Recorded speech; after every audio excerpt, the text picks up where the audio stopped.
Welcome to Love What You Love. I'm Julie Rose. I'm insatiably curious about people and the world around us, and I'm absolutely in love with passion and unself-conscious enthusiasm. Every other week, I geek out with someone about the thing that they love, and then I share it with you. Hello, we are back! It's awesome to be back here with you again. We had an extra week's delay thanks to some health issues I experienced out of the blue. Happy to say I'm doing much better, and I'm super ready to get back to this love and this joy. The overall break made me realize that I need to go back to an every other week schedule, though, much as it pains me to do it. I loved putting episodes out every week, but on top of a full-time job, it was becoming more of a grind and less of a joy, and you know I'm about finding the joy. So, starting with this episode, we're back to every other week. If circumstances change, we'll definitely go back to weekly. Okay, let's meet this week's guest. I have been dying to get this person on the show for over a year. With the pandemic and her cross-country move, we didn't have a chance to chat, but I'm so glad we finally did, because this was fascinating. Amanda Dela Cruz is a full-time stay-at-home mom to 2 young kids, and she is absolutely passionate about roller derby. In this chat, we talk inclusivity, spectacular bruises, personal transformation, heartbreak, the Olympics, perseverance, alter egos, and so much more. She's so passionate and thoughtful. You are going to love this conversation. So find out why Amanda loves roller derby, and why you might learn to love it too.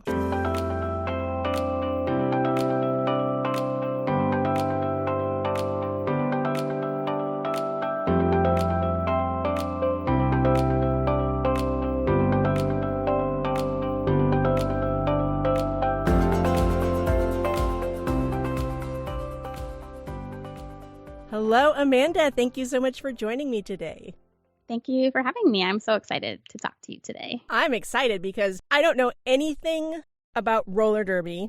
And I want to understand, maybe for folks who don't really know what derby is, can you just give us a high-level overview of what is roller derby?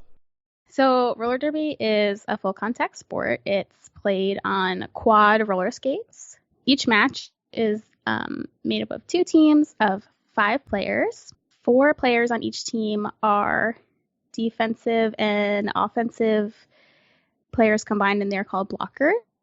And 1 player on each team is the jammer. Jammers score points by lapping the blockers on the opposing team.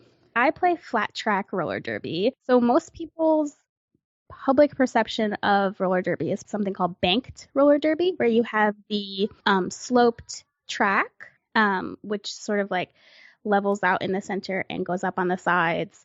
That is the type of roller derby they play in the movie Whip It, which I imagine is most people's understanding of modern roller derby. I play flat track roller derby, which is you skate around a taped off track on flat ground. That's the most popular form of roller derby that's played is flat track. Mostly because it's way more accessible than banked track roller derby. Banked track roller derby involves a heavy investment in infrastructure. Basically, you have to have a banked track. You have to have somewhere to keep it. You have to have a way to move it around to go to bouts. They're not called races or anything. They're called a bout? Yeah, the term you'll most likely hear is a bout, or some people just call it a game or a match. Okay, a match. Okay, got it. But the sort of in its inception in the early 2000s, it's most usually called a roller derby bout. Okay, and is that kind of a boxing reference, because you're so full body contact? I actually don't know why that's the preferred term. I don't know. Yeah, you'll hear it called anything from, like I said, a bout or a game or a match. When you say that it's full contact, what do you mean? Public perception of roller derby kind of harkens back to its more theatrical, WWE type version that I think was popularized in the 70s. Mm-hmm. With elbows and flipping people over the barrier. That is not the level of full contact we play. Okay. At least that I play. There's a small subset of people who play what I've heard referred to as renegade roller derby, where it's kind of no rules. But the roller derby that I play is full contact meaning within the legal contact zones, you can hit and push and brace against your opponents with almost your entire body. There are no elbows. You can't elbow somebody. You can't hit someone below the knees or above the neck. You can't hit someone down the center of their back within 2 inches on either side of their spine. There are rules in place to protect people's safety, but other than that, it's. And do you wear helmets? Do you wear like elbow pads? Like, what's the gear? The full protective gear that's required is helmet, mouth guard, wrist guard, elbow pads, knee pads. And so the goal is the reason that you're kind of, getting some full body contact and while you're going around the rink is that you've got the person who's trying to lap the other team, and that's how your team scores points. Yeah. So the jammer, which is indicated on the track they will have a cover on their helmet that has a star on it. The jammer has to get through the pack of blockers. So there's it's called the pack, which is the combined members of both teams. So the 8 players who are blockers will be on the track in front of the 2 jammers. The start whistle goes, and the 2 jammers from each team try to make their way through the pack. And the reason that I said that the blockers are they play offensively and defensively is because simultaneously you're trying to prevent the opposing team's jammer from passing you and also help your jammer get past the opposing team's blockers. Is it like in a series of periods, or is it just like one race at a time? And how long does it take? There are 2 halves in each roller derby bout, 2 30-minute halves. 30 minutes? Yeah. Holy cow. Now, do you have substitutions, or do you play the whole time? Oh, no, it's being subbed constantly. Oh, okay. So within each half, there are what's called a jam. And each jam can be up to 2 minutes long. So within the 30-minute half, you're not playing for more than 2 minutes at a time. Okay. That's a lot of energy. Playing for 2 minutes, let me be clear, is exhausting. Most jams are not a full 2 minutes because whichever jammer breaks away from the pack of blockers first is given the indication of being the lead jammer, and they have the power to end gameplay for that jam at any time. So if the jammer on my team breaks through and then the opposing team's jammer is right behind them, they can strategically end the gameplay before the other team is able to score any points. How many points are often scored during a bout? So the point scoring system in roller derby is a little complicated, and I think that's where most people tend to get tripped up in the understanding of the gameplay. So points are able to be scored only by the jammers and only after what is called your initial pass. So when the gameplay whistle starts and the jammers break through the pack of blockers, that is not a point scoring opportunity for them. That is breaking out of your initial pass. Once the jammer comes around the track again for their second pass through the blockers, then they are able to start scoring points. Oh, okay. So if they can get through the pack again, then that's a point. In the current iteration of the rules, the jammer can score 1 point for each blocker's hips of the opposing team that they pass. And that sounds like very particular language, and it is. The reason it's like passing the hips is because you can use your entire body to prevent the jammer from passing you. And so the jammer only scores your point once they have disengaged from you as a player. Do you play jammer or do you play blocker? I play both, but my preference is to jam. And what is the most spectacular bruise you've ever gotten from a game? I have gotten so many, it's hard to count. I think that the most spectacular bruise I've ever gotten was actually self-inflicted. Oh, no. When I sat down on... I basically sat down on my own skate and had a bruise exactly like in my butt crack. It was enormous and it was agonizing. Oh, you poor thing. I basically impaled myself on my own skate. Oh, no. which is very common. Like on the track or like on the side? Oh, yeah. No, that was on the track. So they take you out, obviously, and... Oh, no. Not at all. Really? No way. I got back up and I played the next jam. Oh, my God. Oh, my God. You're badass. Honestly, when it comes, like, when you're in it, you kind of don't even feel it until later. I've known people who played through broken noses, broken fingers. It's not uncommon for people to play through minor injuries. Is it co-ed or is it like only female identifying people, or how does that work? The body of roller derby that I play in is called the Women's Flat Track Roller Derby Association. There are co-ed leagues, there are co-ed organizations. The Men's Roller Derby Association actually has like fewer gender restrictions than the women's. The gender issue is actually really interesting in roller derby, and one of the reasons that I really love the sport and love playing in this organization, because the gender, I guess, requirements that you would say are way more expansive than any other kind of like professional sport. So it's called the Women's Flat Track Roller Derby Association. Basically, their gender policy is anyone who identifies as transgender women, intersex women, and or gender expansive.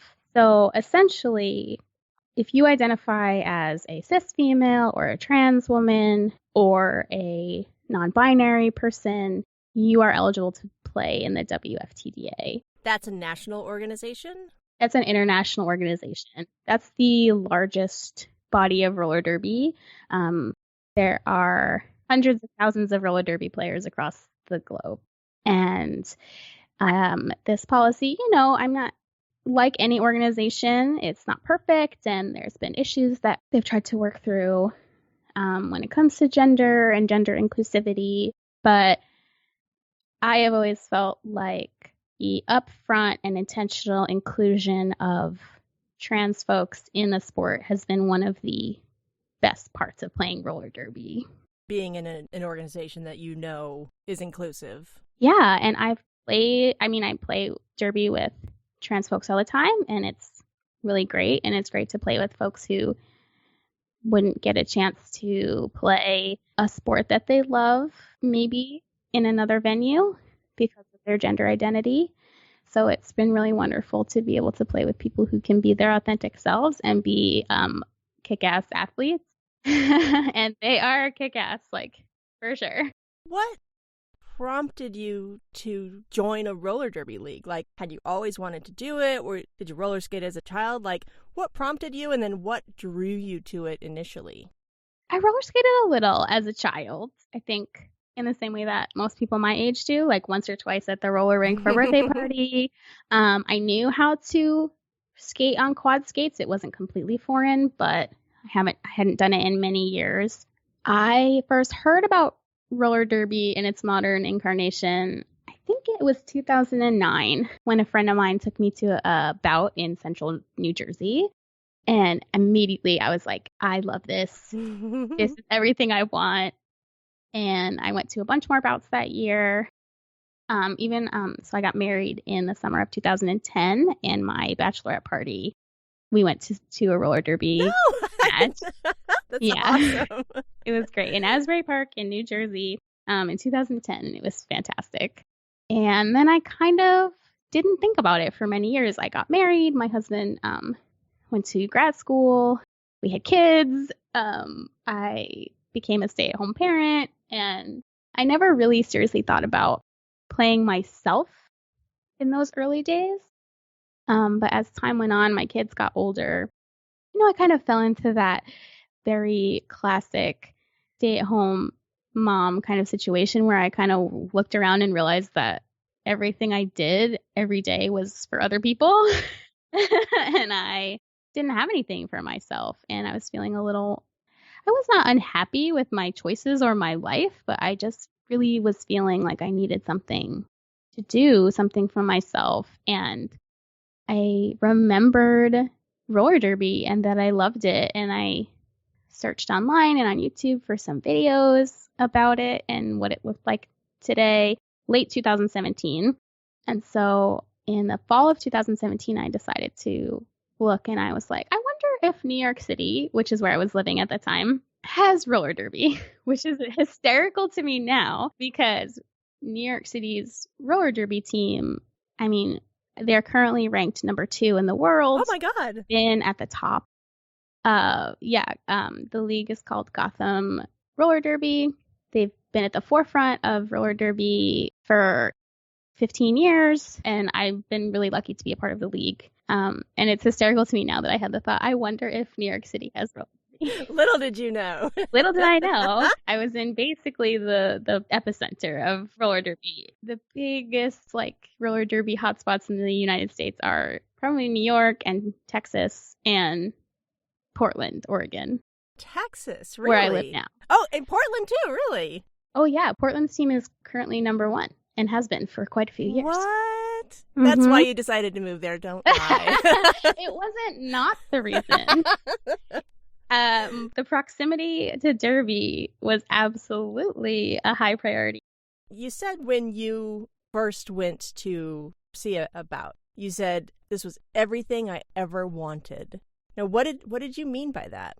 So I had been a bit of a jock in my youth. Like when I was a child, I played sports. I loved moving my body. I loved physical exertion. And then as I came into middle and high school, that kind of fell away. I started doing theater. I started studying literature, which are kind of like indoor kid activities. And also I was never very good at any of the sports that I tried.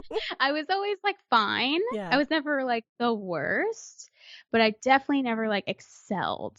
And for me growing up, I've always been a bit of a perfectionist. And so doing something that I wasn't immediately very good at was something that as I got older fell away.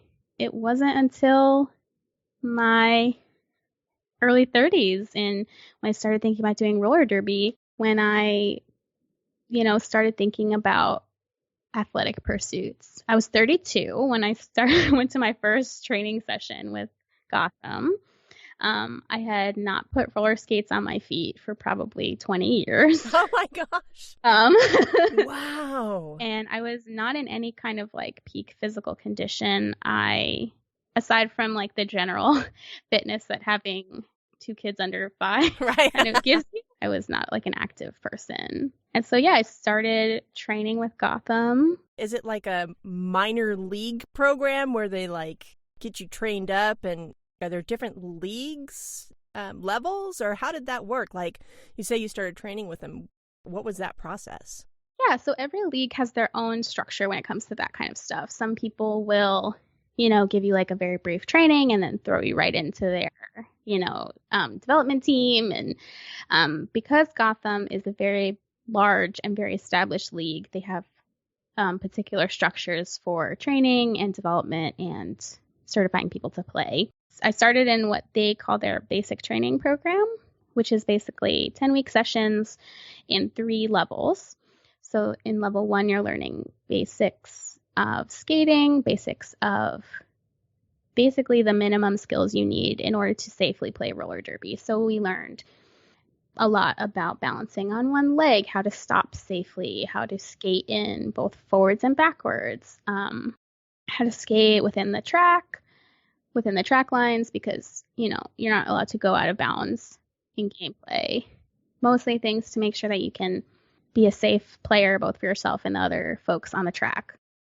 The second level is you're learning the beginning elements of gameplay, enhancing your minimum skills, and you start doing what they call contact, where you start doing partner drills to learn how to play role. And then the third level is basically you're learning more advanced strategy, you're scrimmaging, and you're doing the full contact.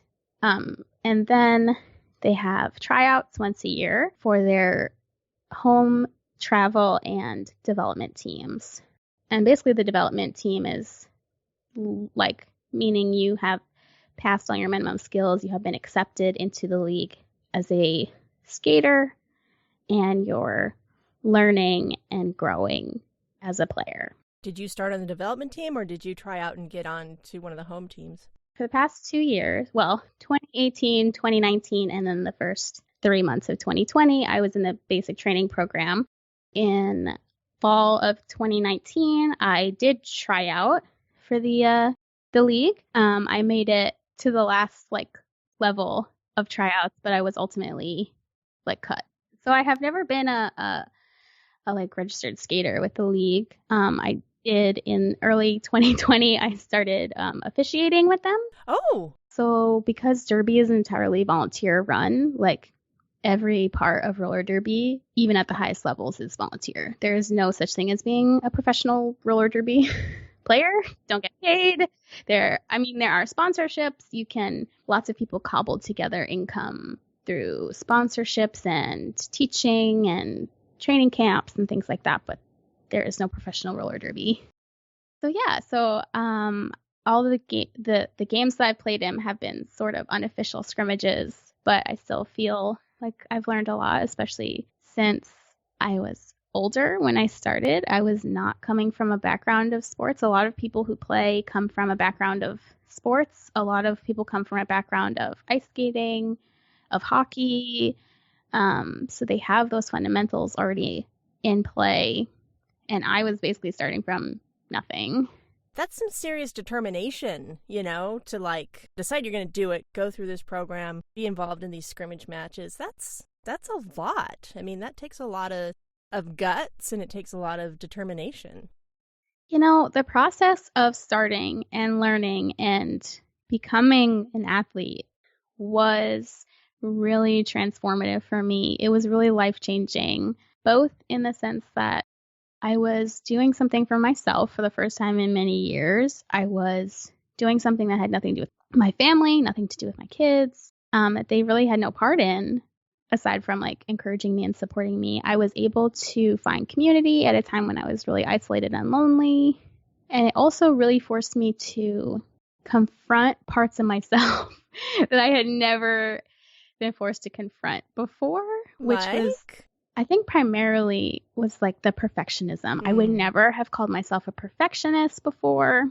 I kind of had a 0 or 100 mentality about things. Like I said previously, if I wasn't good at something right away, I didn't do it. So my experience with being bad at things and getting better was so limited. I had no experience with it. I had no experience with totally sucking at something and continuing to do it anyway. So that was a real moment of growth for me because I was so bad at it. When I first started, like I said, I had not put roller skates on for 20 years. I was not in the physical condition that you really need to be to play in roller derby, and I was bad. I fell constantly. There were skills I couldn't grasp for a long, long time. I constantly felt embarrassed. Somehow you weren't perfect at it right out of the gate, so that's embarrassing. Oh my God, yeah. And having to confront that, but also having this underlying, I loved it so much that I could not bring myself to stop doing it. There were times when I left the classes crying because I was so upset with myself for how poorly I was doing, and I never stopped going. I just kept coming back because I wanted to do it so badly, and I wanted to get better, and I wanted to play. Overcoming that frustration and, the self-doubt and all that because you loved it so much. What is it about it that you love so much? It's really hard to put into words. So over the course of becoming a derby athlete, I really have realized how much I love sports. And let me be clear, I don't love all sports. I could not care less about football or baseball, and I don't want to watch men playing any sport ever for any reason. It's boring to me, but I love sports. I love being active. I love my body learning to do things and using it in ways to accomplish goals. So that element, I really learned that I loved that, and it's helped me manage lots of parts of my life that I thought were unmanageable. It's helped with my anxiety. It helps with my mood. It helps with so many parts of my life that I thought, like, this is just the way I am. But, like, exercise and physical activity and sports has helped me, like, manage those things. Yeah, so it's been transformative on a lot of different levels. Yeah, and I think specifically with roller derby, the culture of it is one of the biggest parts that I love. Like I said, its gender inclusivity is awesome, and I think that other sports have a lot to learn from roller derby when it comes to that. Roller derby is very queer, so lots of diversity in terms of sexuality and gender identities. Like all American institutions, roller derby has work to do when it comes to race and racial diversity. But I also think that it's much more willing to look those things in the eye than a lot of organizations. It hasn't been perfect in the past, and it's not perfect now, but there is a sort of culture of repentance and trying to do right by folks that it hasn't done right by in the past. I mean, again, like a lot of American institutions, roller derby is very white, and the WFTDA and most leagues that I've interacted with are very dedicated to addressing and correcting those issues. And I just like hitting people with my body. It sounds very base, but I get a lot of pleasure and satisfaction from it. I like pushing people around. I like knocking people to the floor. I like, I've said that I really like to jam, and I love that like rush of success when I have like barreled everyone in my way out of my way. It is great. It is a great feeling. And since I haven't been playing roller derby for so long, I think my poor husband has felt the brunt of it. I like push him into the walls a little bit in a gentle way, or I'll pretend to like punch him in the shoulder, which he does not appreciate in any way. My poor, sweet pacifist husband is like, please, when is roller derby starting again? God. I wrestle with my 5-year-old son all the time, and my 8-year-old daughter and my husband both look on just like in confusion and horror. Oh no, that's so funny. And it's it's gotta be so frustrating not being able to, just like you were just starting to really get your groove, and then 2020 happened. Yeah, it was really heartbreaking. It's been a really hard year for roller derby. I will say that one of the best parts of being involved in roller derby is that the WFTDA's response and path forward to COVID is incredible. They take it very seriously. The COVID response plan and the return to gameplay plan that they developed is based in science. It's based in safety for both every skater and the larger community. There was a lot of media coverage about the WFTDA's return to play plan and the structure of it. I know Samantha V did a segment on it where she spoke to some of the folks in leadership who developed the plan. So that's been really great. Again, another reason why I love being in roller derby. They know that like playing a sport is not as important as like people's lives. For each league, it has been financially devastating this year. Every individual league has really suffered and struggled financially this year because so much of the money that it takes to run the league, every league is a nonprofit. The bulk of their profits come from games, which have not happened in the United States at all since March. It's been a real struggle, but the overarching leadership knows that that's necessary. It's a necessary sacrifice to keep people safe. And it's been an incredible struggle. I think both, like I said, financially, every league in the world is struggling. And how are you dealing with it yourself? Oh, it's awful. It's horrible. Like you said, I was really starting to come into my own in the beginning of 2020. I had not made the I had like not been, I call it being drafted into the league. I had not been drafted for that season, but everyone I spoke to was really confident that I was on a path to be drafted next season for the 2021 season. I had really started to feel really confident in my skills and my abilities. And it kind of just got taken away literally from like 1 week we were practicing and the next week we weren't. Oh, that's heartbreaking. And there was no sense of, and you know, I was in New York City in March. We were in the center of things. It was really terrifying. We had no idea when we would ever play again. And I don't think, you know, I'm a bit of a catastrophizer, so I envisioned a future where we wouldn't be playing roller derby for a few years, but I don't think anybody else did.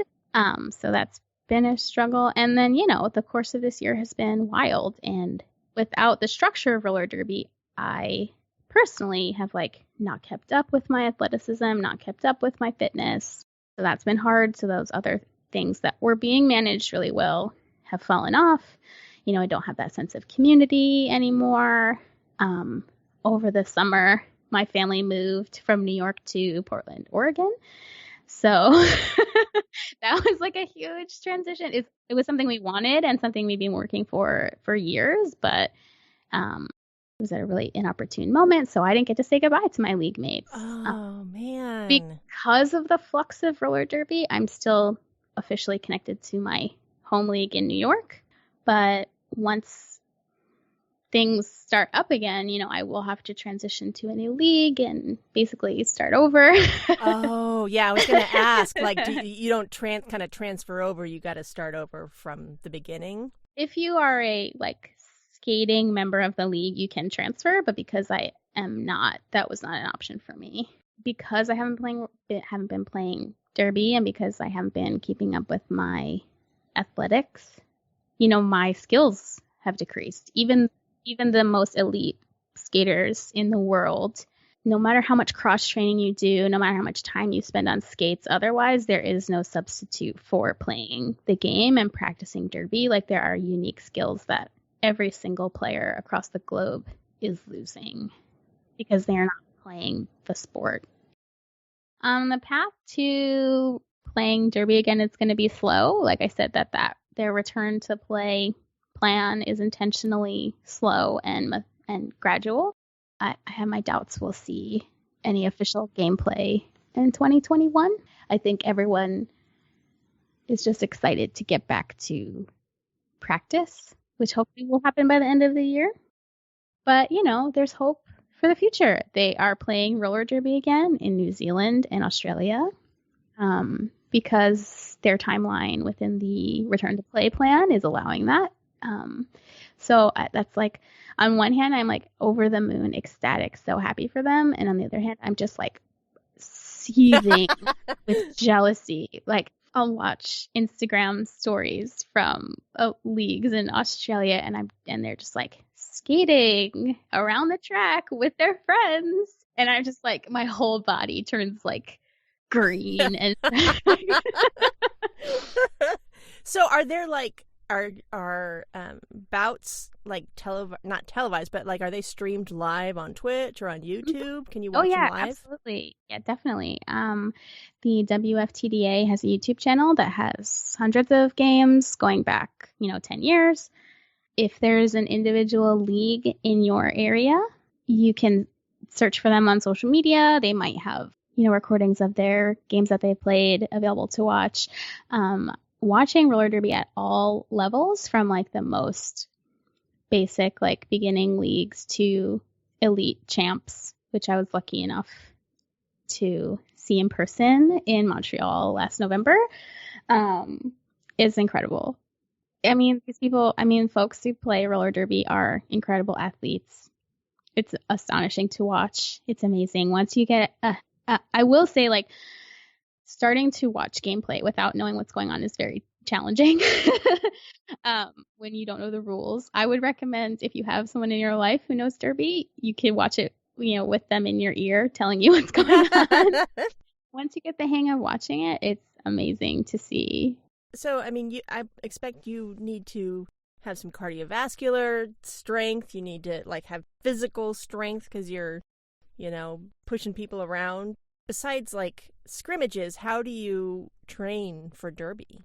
Basically, everything you can think of athletically, you need for roller derby. You need core strength, you need lower body strength, you need upper body strength, you need incredible balance, you need incredible speed. Your endurance is key because, like I said, the jams can only go for 2 minutes, but skating at full speed for 2 minutes. And then, so you're not really skating for full speed at 2 minutes anymore. That's not how the game is played. But you are skating as fast as you can for, let's say, 6 seconds, and then immediately having to physically fight your way past people who are trying to keep you from passing them, to then be able to immediately transition again to incredible speed once you have passed them. It's an incredible athletic endeavor. So should it be in the Olympics? Oh my God, yes. We've been trying. Oh, really? For many years to get into the Olympics, and the fact that break dancing will be in the Olympics in the future, and roller derby is ridiculous. It's astounding. That's that's right. That's right. They're adding it. That's hilarious. Oh yeah. my God. I mean, good for break dancers, I guess. Also athletes. I'm not knocking them. I'm just like, it's it's hard. I think the public perception of roller derby is hard to get past. That it's this very theatrical, WWE style thing, which there were elements of that in the past, but that's not how it's played. It's a serious sport. The people who play are serious athletes. There's still some, I love the campier aspects of derby too, like the derby names and, bout makeup and things like that. But the days of fishnets and tutus are gone, which, for better or worse, there were absolutely like joys and benefits to that. But people who play roller derby now are serious athletes, and they deserve to be seen that way. What is with the names? What's that about? There is this sense of like an alter ego. So I think roller derby, not being a professional sport, it means that every person who plays roller derby has a day job. Every person who plays roller derby has a life outside of derby. I have played with folks who are lawyers, folks who are doctors, folks who are teachers, parents, engineers. I think part of the reason why their COVID response was so robust was because people in leadership are epidemiologists. People in leadership are policymakers and scientists and doctors. So there is no like monolith of we're just jocks and we don't know how to do anything else. The incredible asset of roller derby is that everyone has other skills that they bring to the league and to gameplay and to the community as a whole. I think that the roller derby names just give people this sense of like, this is my alter ego. This is who I am, in my off hours. And there's a lot of freedom in that. There's a lot of freedom in, there's a lot to be said about makeup and costuming and putting on a different identity in order to reveal your true self. Yeah. And I think that especially when women in a predominantly like female oriented sport, it's a chance to shed a lot of the social expectations of your gender, which is being sweet and likable and demure. And you have an opportunity to come into this space and to be aggressive and to be assertive and not sweet and like be intense in a way that is not socially acceptable for women to be. So I think giving a name to that identity is really important for a lot of people. And how did you go about choosing your name? Oh my gosh, it was such a process. I'm an overthinker. I'm sure you can glean. I hemmed and hawed about it for like 2 years, and I came up with 1,000 iterations. A lot of roller derby names tend to be puns, which I love puns. Yeah. So it's kind of ironic that my name currently is not a pun. But eventually I settled on Gin and Ginger. That's my roller derby name. I love it. It just felt right. And so I go by Gin, usually clearly.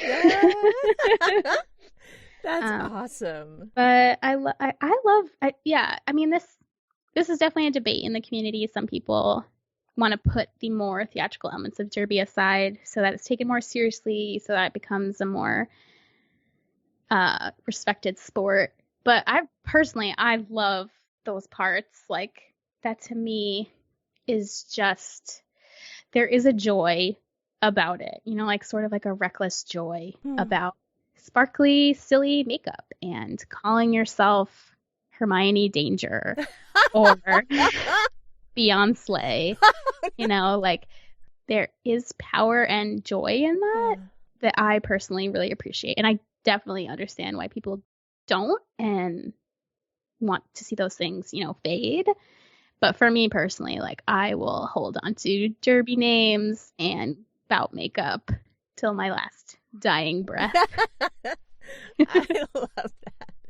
So if someone, I mean, obviously there's no joining Derby right now, but, you know, when it comes time, and if someone is interested and wants to get into Derby, either watching it or participating in it, how would you suggest they get started?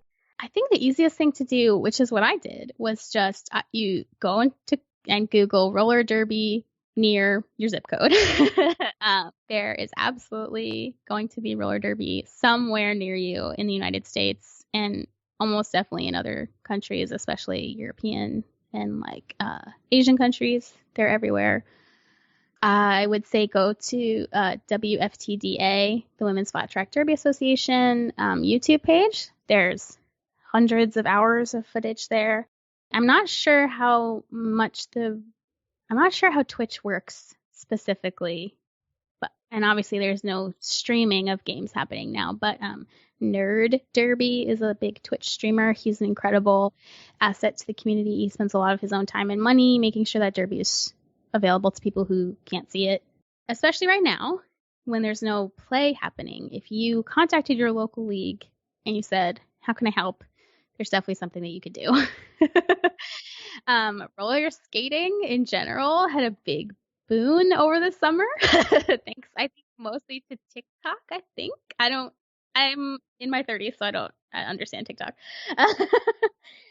But for a few months, and even now, it's very difficult to obtain roller skates. Interesting. They are sold out everywhere. Manufacturing and production is delayed for obvious reasons, and you know, I'm sure lots of people have a pair of roller skates that they bought in July and they wore twice and now are sitting in their closet. So I would encourage you to just keep trying. It's you know, it's winter now. It's hard to skate inside and there's no places to skate indoors. But maybe do some cross training to get yourself fit. Yeah, if you have linoleum in your kitchen, you can find videos of folks teaching jam skating, dance skating. There is an incredible, robust, beautiful history of roller skating in the Black community, and a big reckoning for both Derby and roller skating in general is recognizing and valuing that history, and kind of whitewashing it with, like, you know, skinny white ladies dancing in roller skates on TikTok. I think that's a really crucial part of learning about roller skating in general, rink skating, dance skating. There was a New York Times piece from earlier this month called Meet Bill Butler, the godfather of roller disco. That gives a really good overview of him and his influence on New York City's roller skating community, and the worldwide community. I would say if you want to get involved, you should just do it. It's really hard. It took me months to work up the courage and to sign up for my league. And obviously that's not something that can happen right now. But like I said, your league in your area will be able to use you in some way. And it sounds like they're pretty welcoming too. So it's not like intimidating. Definitely. Yeah. Absolutely. Yeah. I mean, again, like any organization of human beings, everything has conflicts and issues and underlying stuff. But overall, people in roller derby want you to be there. They want the sport to grow. They want the sport to be able to impact as many people as it can. And it's fun. It's fun to roller skate. It's fun to go fast. It's fun to smack people around. It's fun to get smacked around. I can't tell you how many times, there's been so many times where I'm on the track and someone lands just this beautiful choice hit on me and I go flying and they turn around and they say, "Are you okay?" And I'm just like, "That was awesome. That was such a good hit. I went flying. Did you see how far I went? My ass is killing me." And I think that there's just like I think there's a joy in that. And after this last 18 months, I think people are going to want to start going fast and pushing people around. So. Yeah, and even if you have no interest in playing or getting involved in like running a volunteer run nonprofit, which is admittedly a lot of work, like when they start playing games again, like go see them, buy merch, pay for tickets.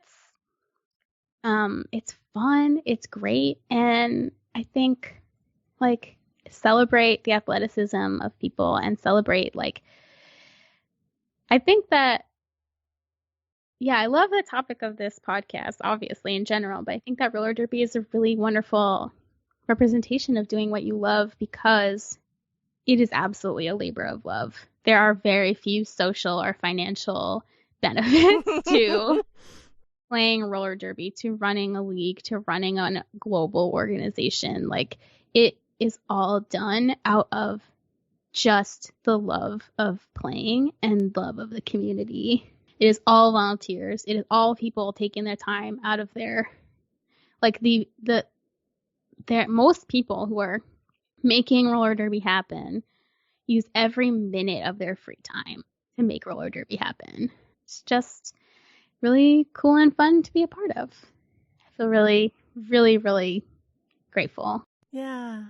Well, Amanda, thank you so much for sharing your excitement and your joy and your enthusiasm and passion about derby. It's been enlightening for me, and I think probably for my listeners as well. So thank you so much for coming on the show. Thank you so much for having me. I love bringing awareness to a sport that I love that I think a lot of people don't really know about. So I'm hoping that this inspires folks to learn about it. You can find Amanda on Instagram at Gin and Ginger Skates. And she's also provided me some incredible links to roller derby resources, so definitely check out all of that in the show notes. Just a reminder that you can find this podcast on Instagram at LoveWhatYouLovePod, on Twitter at WhatYouLovePod, and the website is lovewhatyoulovepod.com. All of the transcripts for Love What You Love are available for everyone on the website. Thanks, as always, to the lovely and wonderful Emily White for the fantastic transcripts. If you need transcripts, reach out to her at hireemilywhite@gmail.com. The music for Love What You Love is called Inspiring Hope by Pink Sounds. A link to that artist is in the show notes as well. As always, thank you so much for listening. Let's hang out again soon.